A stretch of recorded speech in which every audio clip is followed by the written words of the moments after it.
Baldaquí és una paraula que vol dir exactament una estructura que es posava sobre l'altar, que normalment tenia unes potes, unes columnes, i servia per aixoplugar l'altar i donar-li molta importància.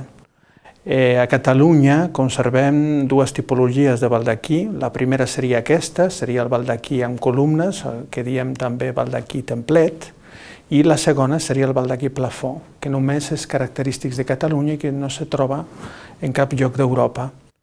El baldaquí plafó era un tipus de baldaquí que era com un sostre penjat aeri sobre l'altar.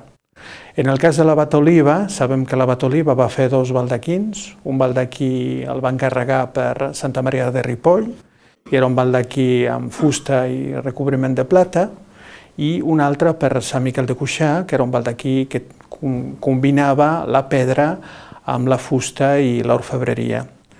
En el cas del baldaquí plafon, malauradament no tenim pocs exemples, però molt representatius, i un dels més antics està aquí, al Museu Episcopal de Vic, que és el baldaquí de Ribes, que seria el primer baldaquí plafon, i després es conserven altres baldaquins del segle XIII. Aquest baldaquí plafon seria una estructura molt original que també es posava sobre l'altar i que feia com una mena de sostre.